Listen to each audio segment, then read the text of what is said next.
Au fil de votre parcours de soins, vous essayerez de nombreux traitements et pour prendre des décisions éclairées, un outil de suivi ou de mesure est nécessaire. Comme nous l'avons vu dans une autre vidéo, la migraine n'est pas visible sur les prises de sang ou les imageries. C'est pourquoi nous utilisons des calendriers de crise. Les calendriers de crise nous permettent de gagner un temps précieux. Au lieu d'essayer de se souvenir ce qui s'est passé au cours des 3 derniers mois, des jours de crise, les jours de traitement, on obtient alors des informations précises à analyser pour prendre des meilleures décisions. Les calendriers peuvent être tenus dans un format papier que vous pouvez télécharger sur le site web de Migraine Québec ou via une application.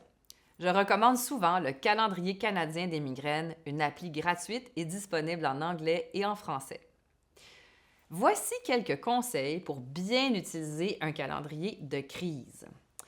D'abord, pour noter la fréquence et l'intensité des crises, nous utilisons la technique 0-1-2-3. 0 correspond à une journée parfaitement claire, sans aucun symptôme, une belle journée. Le jour 1 est un jour d'invalidité légère. Vous pourriez avoir un petit mal de tête, quelques symptômes.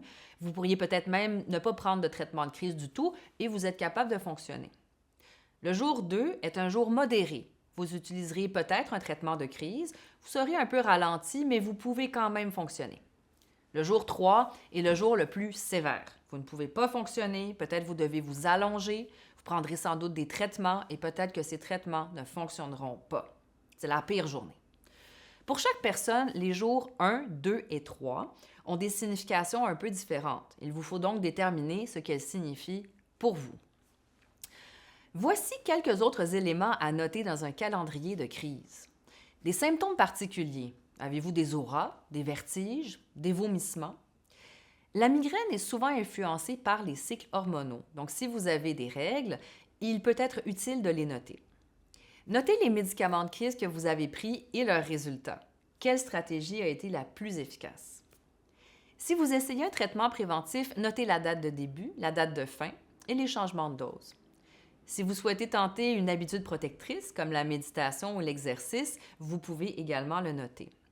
Vous pouvez noter les déclencheurs et les événements de votre vie qui ont un impact sur la migraine, comme une chirurgie, un stresseur, un voyage, un changement au travail. En résumé, le calendrier de crise est essentiel et si vous faites l'effort de le remplir, n'oubliez pas de l'apporter à votre rendez-vous et de le partager avec votre professionnel de la santé. Un bon calendrier vous mènera à de meilleures décisions.